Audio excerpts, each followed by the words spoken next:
The following is a production of the University of Minnesota. And come back to the PowerPoint presentation. I will be skipping around a fair amount today to get in as much as I can during the time we have available. What I would like to do today is to provide a little background on a project that I've been involved with, to ask you to briefly have an opportunity to identify some of the characteristics of globally competent citizens. The bulk of the presentation then will be to provide an overview of a toolkit that's intended to both educate globally competent citizens, but also to teach about global issues in a course that I teach. And then we'll try to leave some time at the end for questions as well. So first of all, background in what's called the 7 Revolutions Project, and you'll find out why that title is used in just a minute. There are 3 primary participants. One is ASCU, which is shorthand for the American Association of State Colleges and Universities. A second is the New York Times, with which ASCU is partnered on something called the American Democracy Project. And third is CSIS, and that's the Center for Strategic and International Studies, which is a bipartisan think tank out of D.C. and emphasizes global issues in the 7 Revolutions Project. And this project actually began a little over 3 years ago, initially in September of 2006. A little more about ASCU. It does have 430 public member institutions. It educates 3.7 million students, which winds up being over half of the 4-year students in the United States. And then there were 8 member institutions that I'll describe later who were originally interested in a project to try to teach about global issues. The New York Times you're familiar with. It's a worldwide news-gathering organization. You think about them as having print media, but increasingly they have audio, video, and interactive resources that they make available. And they have worked previously with ASCU to provide some materials to enhance citizenship with ASCU. Center for Strategic International Studies, again, global, nonpartisan, bipartisan think tank centered in D.C., has approximately 230 analysts examining key issues facing our world. People who have been associated with CSIS include Henry Kissinger, Zbigniew Brzezinski. I saw him wandering the halls one day when I was there, former NSA National Security Advisor, Sam Nunn, former chair of the Foreign Relations Committee in the Senate, and so forth. Within CSIS, they have another part of the alphabet, GSI, the Global Strategy Institute, that tries to synthesize information and look at the key trends that are going to affect our world. Out of that project grew a presentation by Eric Peterson, who just left GSI, but he developed a presentation on 7 revolutions that he delivered to about 80,000 people in 48 states and 24 countries. So it's been well received, probably would be an understatement. The 7 revolutions, these are the forces that Eric and others thought would shape the world in the next 25 years. You can see them. I'll come back to these later on, and they'll certainly be available online later as well. But they are population, resources, technology, information, economic integration or globalization, conflict, and governance. So those are the big issues there. So as a background summary, ASCU wants to enhance citizenship. The New York Times has significant resources, but they want to move to a younger audience. And when you got 3.7 captive students, that's an attractive audience to them. CSIS has a lot of resources, including the 7 Revolutions framework, and they're interested in expanding into education. So it was really fertile ground for a partnership. So the goal then, when we started working together 3 years ago and as it evolved, was to educate globally competent citizens in ASCU institutions. And a definition then of that goal, a little bit more extensive, is that a globally competent citizen may be defined as a person who possesses the knowledge, skills, and attitudes to be an engaged, responsible, and effective member of a globally interdependent society. So that is the working definition that we used. But then, as was discussed at noon in the presentation, what you want to do is to have people with knowledge, skills, and attitudes. And we thought it would be important to define what those were. So what we did is we asked a bunch of people, and I'm going to ask you right now, what knowledge should a globally competent graduate possess? So just take a minute, 45 seconds, and think about that. You can jot something down if you have capability of doing that.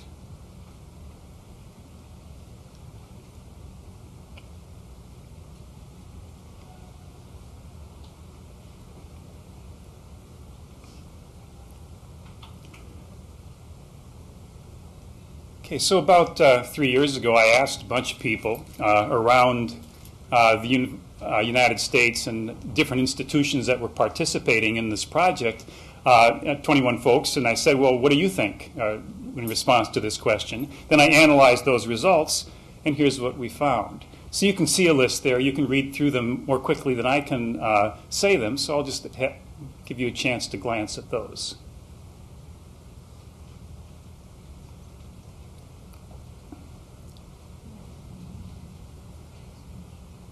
Any quick reactions?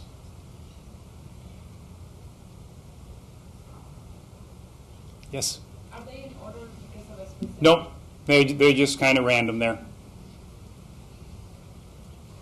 But anyway, that's what we thought we would use as, again, a working definition of the knowledge that was necessary. Went on to skills then. And you, again, might think very briefly about what skills might be important for a globally competent citizen.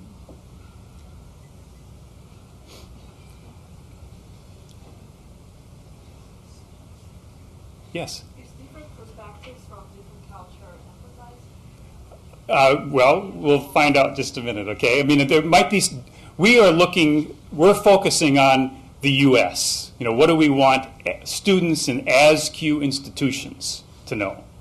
So there might be different in other societies and other countries. But these are the ones that came out from the 21 people that I interviewed at that time. And you'll see certainly being aware of cultures is something that we would want to have, and another language and so forth. And finally, attitudes. Again, you might think very briefly about what attitudes you would want to see in students if they were globally competent.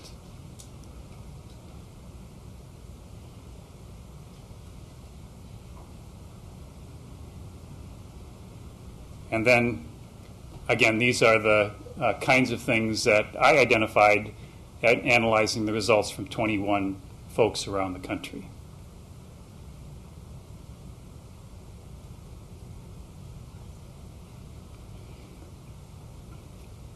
Then, we'll move on here.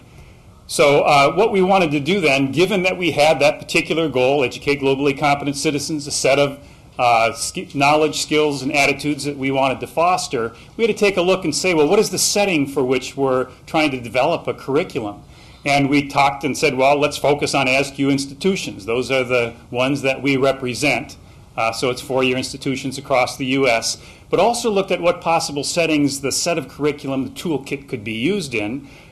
One would be introductory courses, like one I teach on global issues. Another would be capstone courses. So in business, for example, at UMD, some students who've been taking a look at strategic leadership have said, okay, well, what are the forces that we're going to have to attend to in the next 15 years when we do leadership? But then also there's other courses where we might want to infuse parts of the curriculum. So we want to keep all those things in mind and recognize that there might be other options as well. We then tried to clarify the learning characteristics, entry-level behaviors of the students that we would be teaching. Think about, what would be their level of knowledge, their current level skills, their attitudes, their mindsets. We didn't think they would be globals, in the term that Meredith McQuaid used, in the sense that they often have a little narrower worldview. But we did, again, have the goal, the objectives, the setting, and then we assumed that learners would be across a spectrum, but often would have limited knowledge and skills and a relatively narrower worldview. We haven't been proven wrong that I've seen yet in our experience in teaching for the last 2-3 years. Then, we decided we would work to develop a toolkit. So we'd use 7 revolutions as an organizing framework, and then to integrate CSIS content. We'd also certainly try to integrate content from the New York Times. We'd identify other internet-based content to then include teaching and learning resources that faculty and students could use, and then to integrate all of those resources in an accessible, comprehensive, internet-based website. And that's what I'm going to try to demonstrate to you now in about 35 minutes. So let's move on here. So I'm going to come over here and, in fact, go to the toolkit that we've developed. So this is labeled then a 7 revolutions toolkit based on the framework that we're using here. And it does include a full toolkit, which is about 130 pages.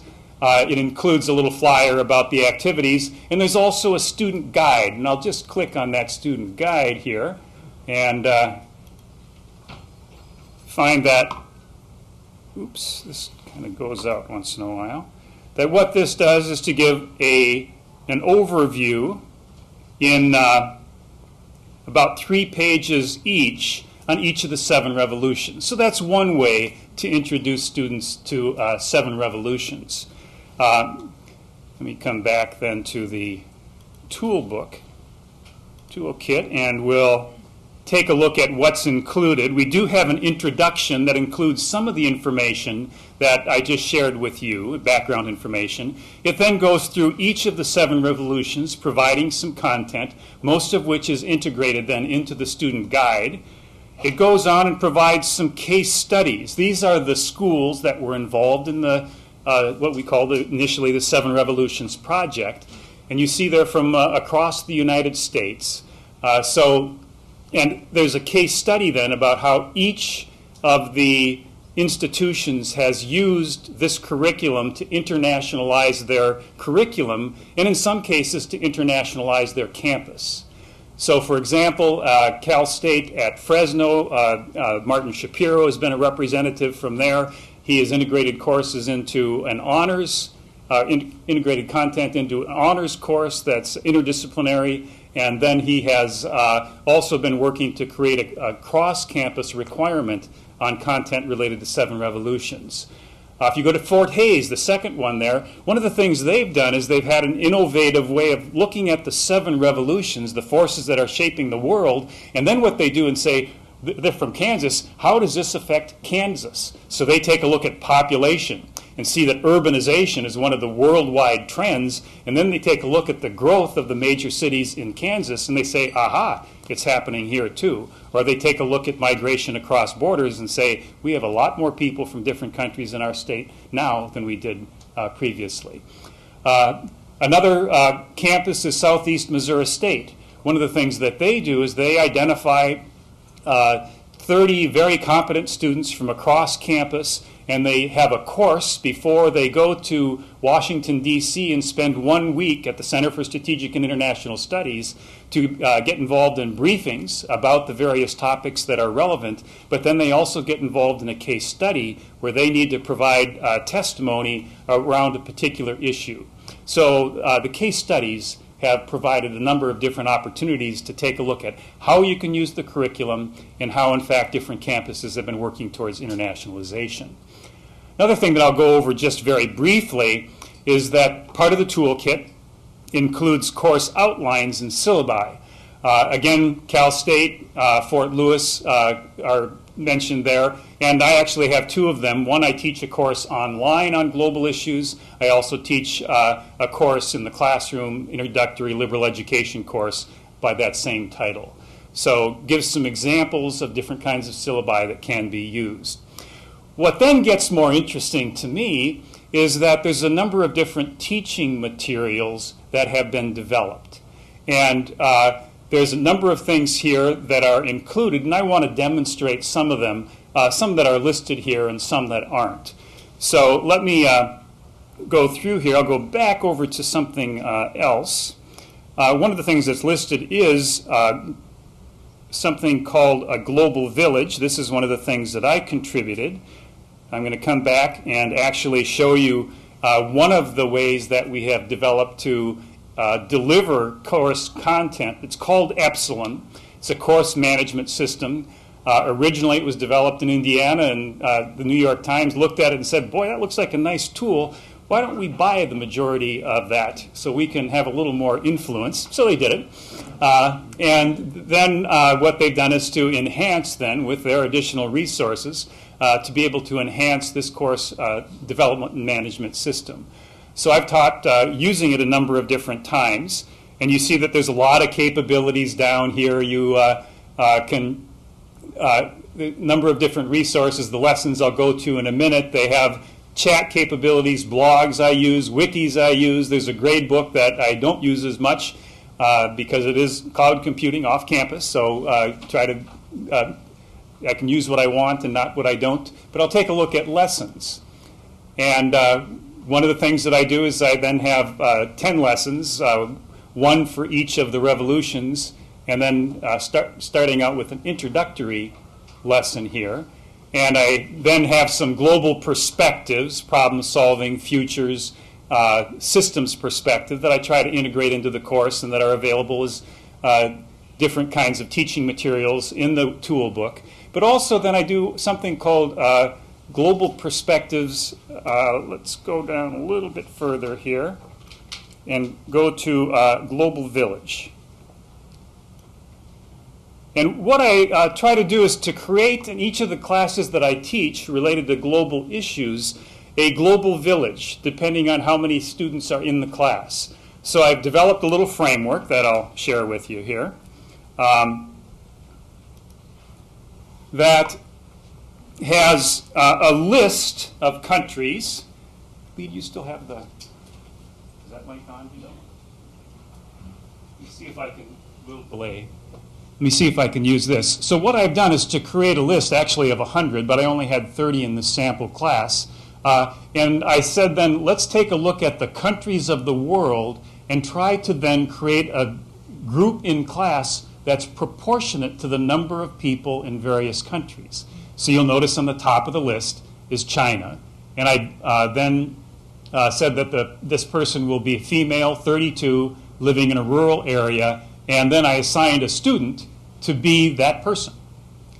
Then we go to India, second most populous. Again, this would be male then, 6-year-old, rural, and a different person would represent that individual. United States, Indonesia, Brazil, next biggest countries. Then we recycled China because 1 out of 5 people in the world comes from China.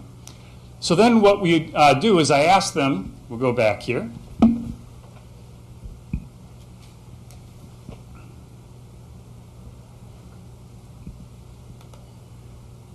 to take on the identity of the person that I give to them. So I ask them to have a name, age, sex, a country and city and country of residence. I never give them I sometimes give them the city, but I always give them the country. Then they have to go and find out, well, what would their ethnicity likely be? What would their religion likely be? Life expectancy, and so forth.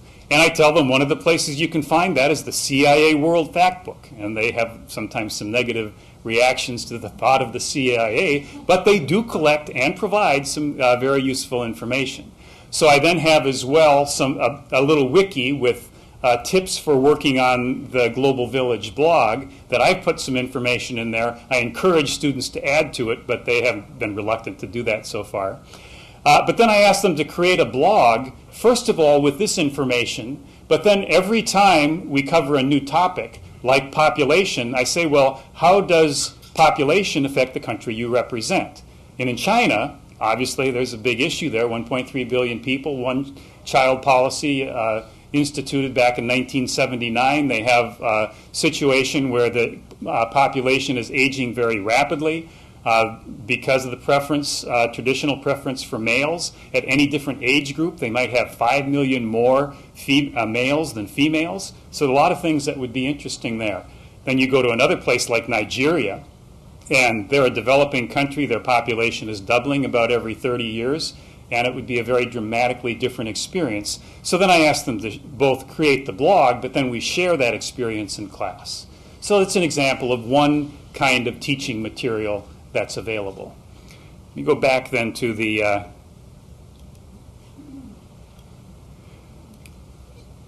other teaching materials here. So another thing, let's see if we can take a look at one other.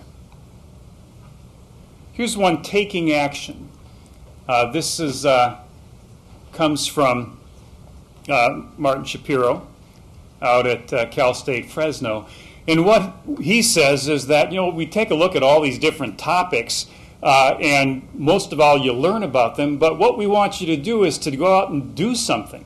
Take some action that will have some kind of positive impact in helping people become more globally competent citizens. So let me go here, and I will go back over here and go to YouTube. I would just show you that, briefly, I'll just show you that there's also videos on 7 revolutions on YouTube. I'm not going to show you that right now, but I'll show you one of the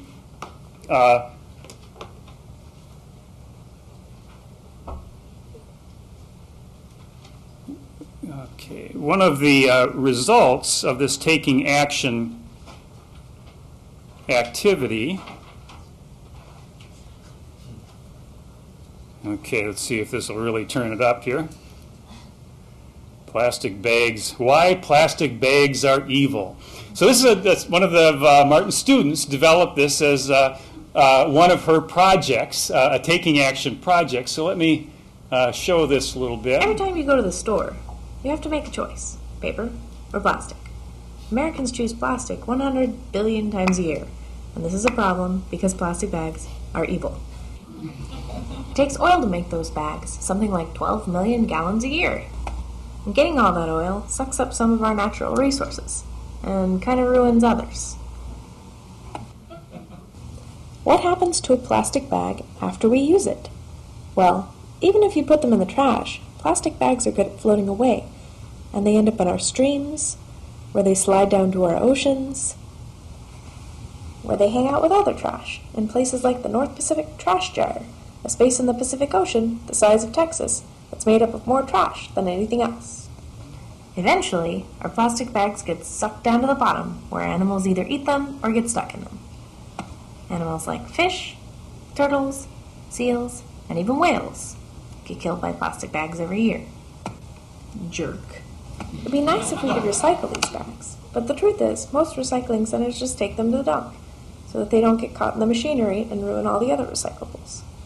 So if plastic bags pillage the earth and choke cute furry animals, what about paper? Well, there are problems with that too. So how do you choose the lesser of two evils? Well, what if there was a third option, a great option, that could do battle with evil and save the fish, and the turtles, and the seals, and the whales, and the monkeys, and the birds? Well, there is. The next time you go to the store, bring your own reusable bag, and you can help save the world.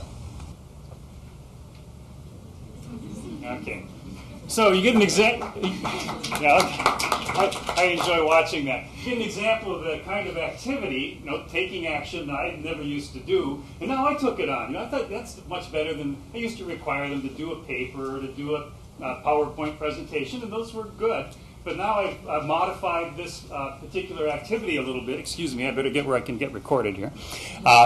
And decided that I would expand it and ask people to take political action or to do something that would be relevant in their personal life. So last semester, one student wrote a children's book for his kids.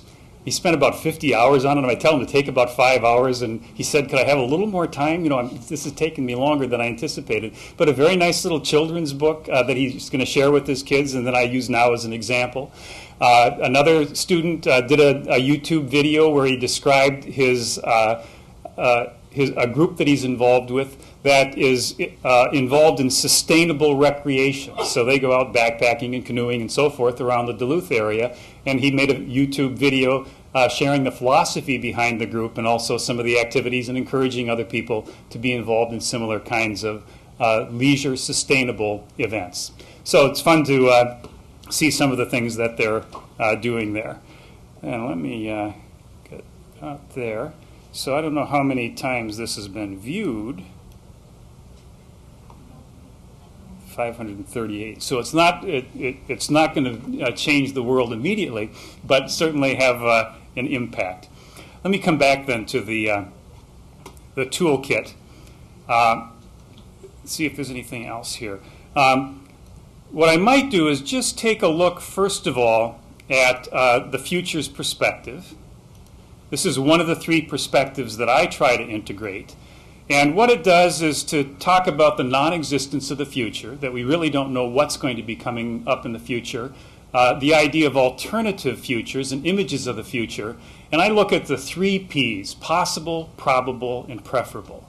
And what I try to emphasize is that when we look at the 7 revolutions and the various trends, that we wind up looking at what's probable for the future. And then you try to prepare for that. But for me, one of the things I believe is to say, well, what's preferable for the future? It may be probable that we'll have 9.2 billion people on the Earth in 2050, but that may not be preferable. And then if it would be preferable to have 8.5 billion or 8.2 billion, what can we do to try to create the future? So the final concept here is the idea of creating the future.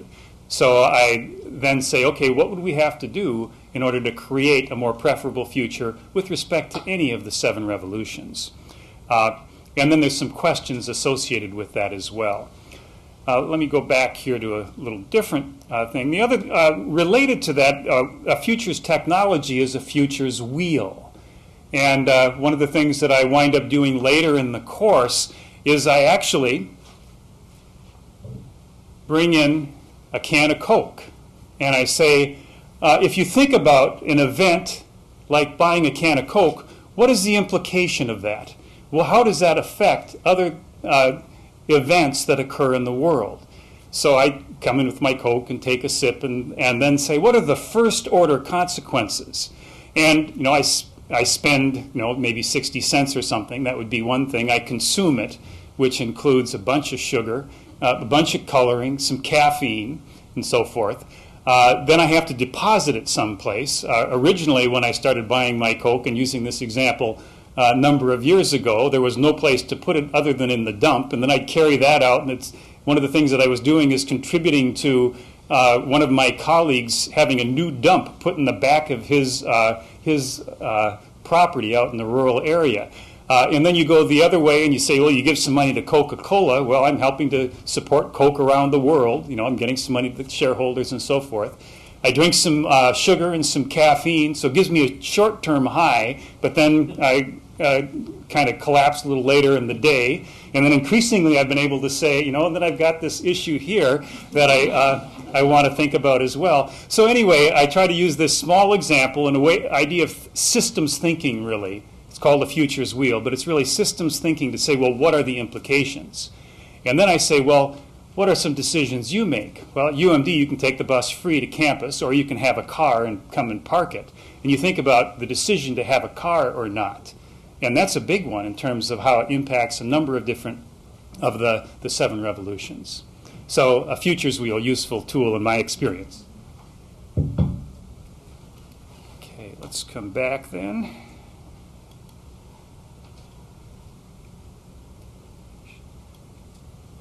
Okay, then I think what I'll do is to go to some resources. And there's a number of different teaching resources that we have. It's both in a PDF format and also online using something called Digo. I'll show you what the PDF format looks like first. Oops.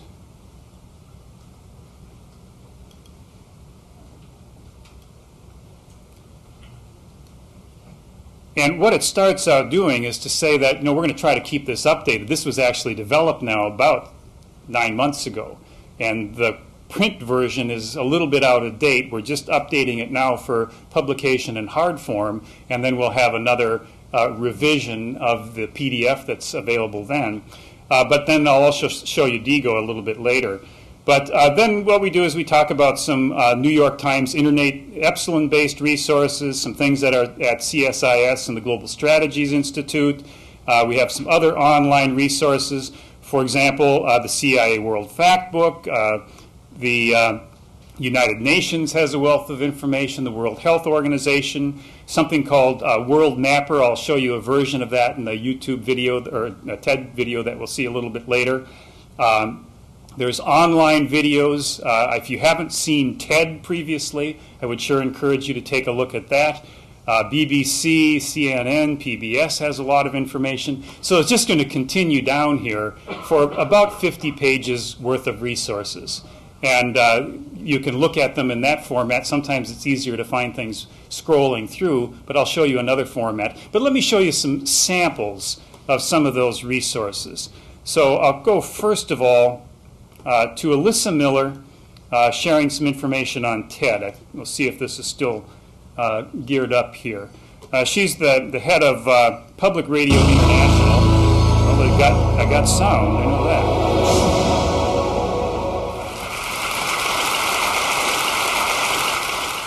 How does the news shape the way we see the world? Sorry. Here's the world based on the way it looks, based on landmass. And here's how news shapes what Americans see.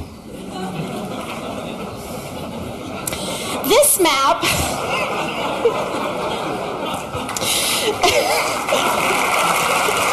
This is World Mapper, the resource that she's using. This map shows the number of seconds that American network and cable news organizations dedicated to news stories by country in February of 2007, just 1 year ago. Now, this was a month when North Korea agreed to dismantle its nuclear facilities. There was massive flooding in Indonesia. And in Paris, the IPCC released its study confirming man's impact on global warming. The U.S. accounted for 79% of total news coverage. And when we take out the U.S. and look at the remaining 21%, we see a lot of Iraq, that's that big green thing there, and little else. The combined coverage of Russia, China, and India, for example, reached just 1%. When we analyzed all the news stories and removed just one story, here's how the world looked. What was that story? The death of Anna Nicole Smith. This story eclipsed every country except Iraq and received 10 times the coverage of the IPCC report. And this cycle continues. As we all know, Brittany has loomed pretty large lately. So why don't we hear more about the world?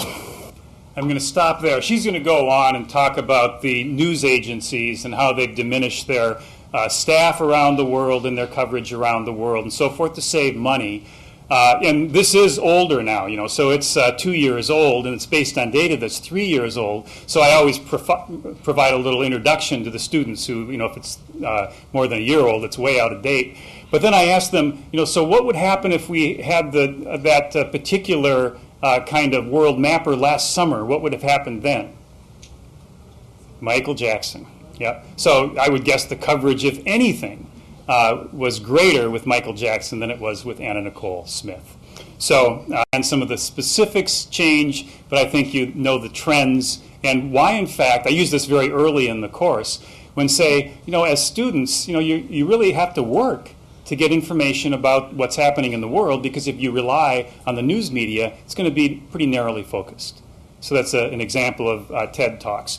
Now, what I would do is to say that there's all kinds of different themes here that TED has. So they have things during, for example, specifically related to global issues, greener future, some news on TED Talk here. They have some things about water filters that are quite remarkable.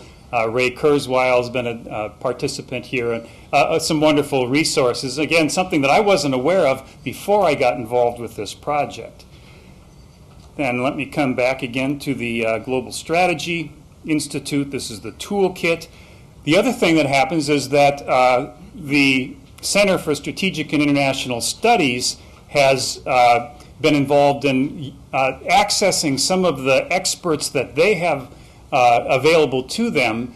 And one of the things they've done is to ask us as faculty members, well, who would you like to interview? So one of my colleagues said, well, I'd really like to hear from Ray Kurzweil. And I don't know if you know who Ray Kurzweil is, but he's a noted inventor. He has a lot of interesting ideas.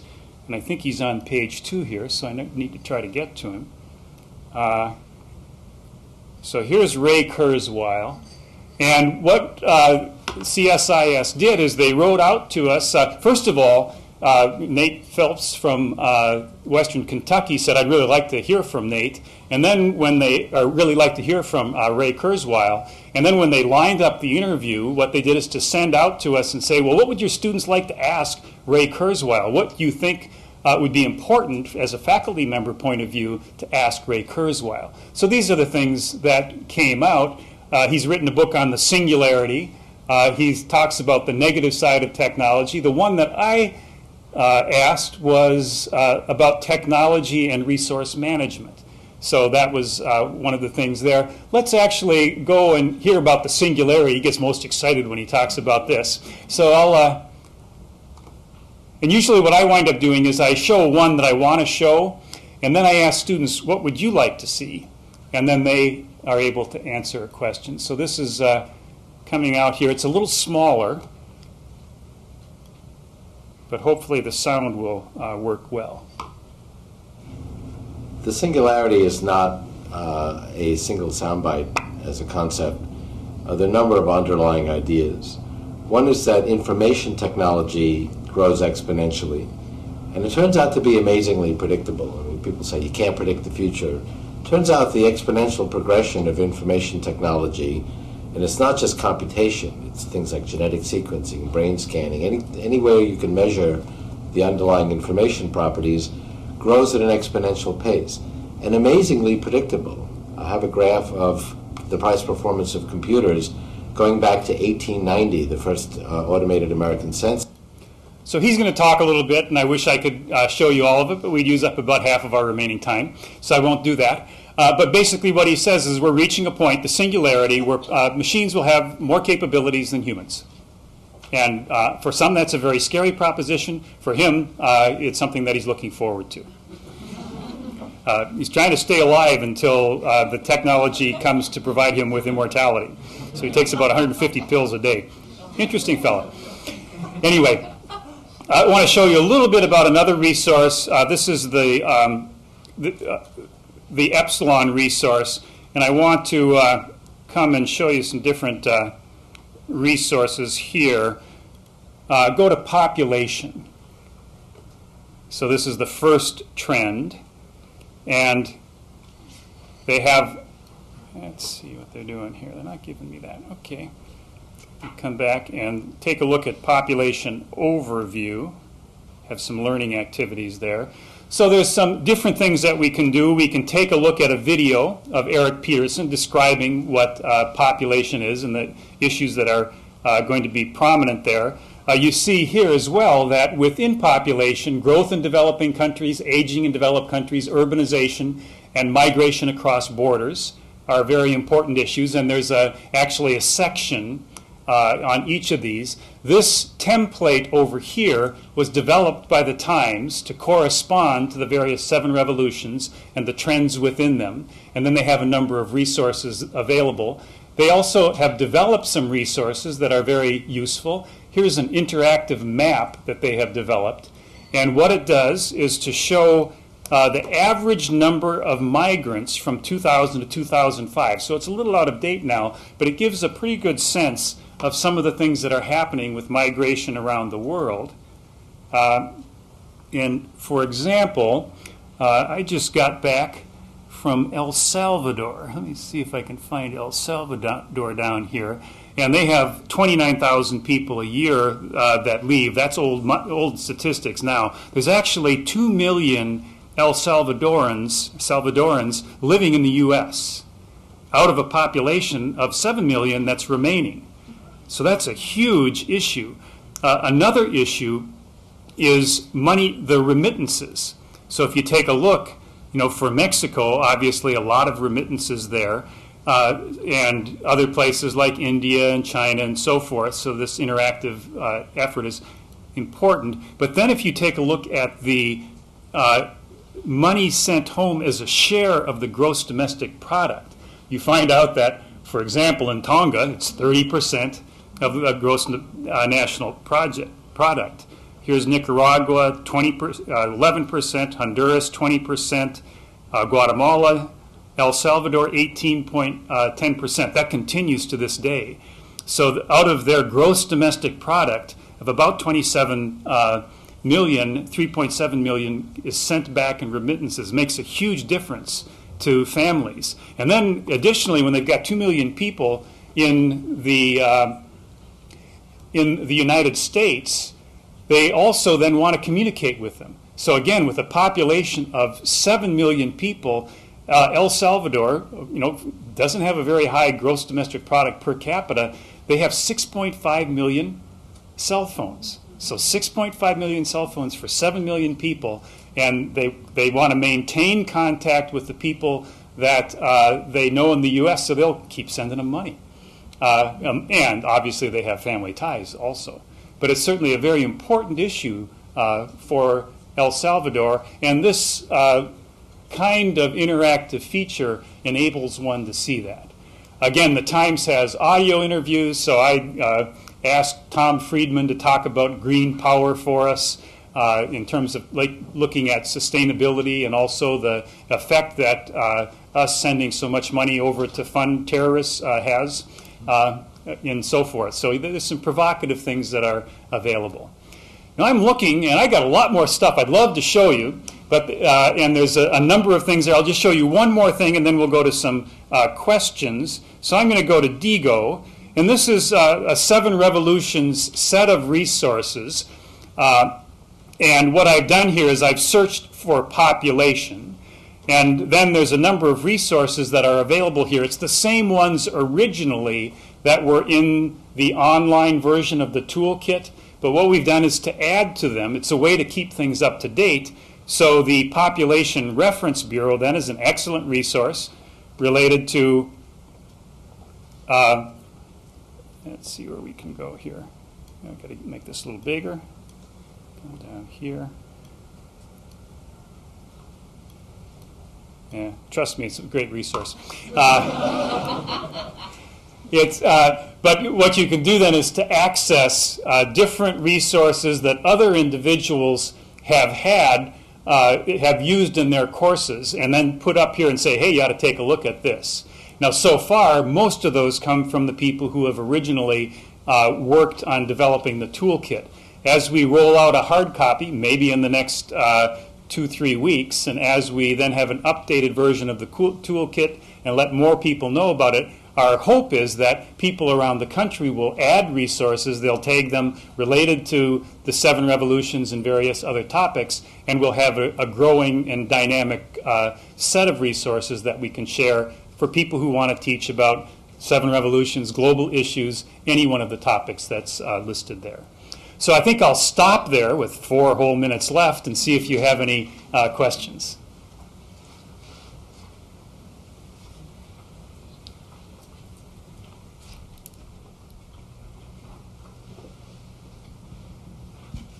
Thank you for a very inspiring and informative presentation. It's amazing how much information and data you're providing to your students through all these wonderful sources. I was involved in global education movement probably about 20 years ago. I went to a number of conferences on global education. I dropped out, even though I'm committed to internationalization. Why did I drop out? What I found was it was not global education or global perspectives, but it was diverse U.S. perspectives on global issues. There was nothing about great intellectuals from Chile or Indonesia or from Morocco, Costa Rica. I was wondering to what extent in this database is there information about key public intellectuals who may have very different perspectives than these key centers in Washington. That's certainly something we are aware of. It's something that we have started to overcome, but not completely. You'll notice up on my toolbar here, I have Al Jazeera. So one of the things that I do at the beginning of each class is I wind up sharing some bit of information. Sometimes it's from BBC, and they have their 1-minute news. Let me see if they'll go back over to this quickly. So here's their 1-minute world news, and they do have some broader perspective than the U.S. Al Jazeera also does so. So what I wind up trying to do then is to share here the news bulletin at the beginning of every class. And what I do then, the bulletin only gives you maybe 30 seconds about a particular issue. But then first of all, what I try to do, since we're trying to increase knowledge of geography, I demonstrate the maps that are available, and I show people where, the students, where in the world these are located, because they don't always know. And then secondly, what I try to do is I look in advance. They do kind of change these on me, so I'm not always fully up to date. But I try to get some background information and look from different perspectives about what's happening. So when I'll pick out 1 or 2 issues and then try to have some different perspectives, some historical context to why, in fact, when Moscow has a metro blast that kills, last I heard, 37, at least that's 38 now, people, well, what's the history that's behind that? The former Soviet Union, separatist movements, some of those kinds of things. So on the one hand, it's very difficult to do. It's hard enough to know about all the topics that are covered in 7 Revolutions, let alone to know from different perspectives, but you make an effort. And I certainly share your concern. One more question?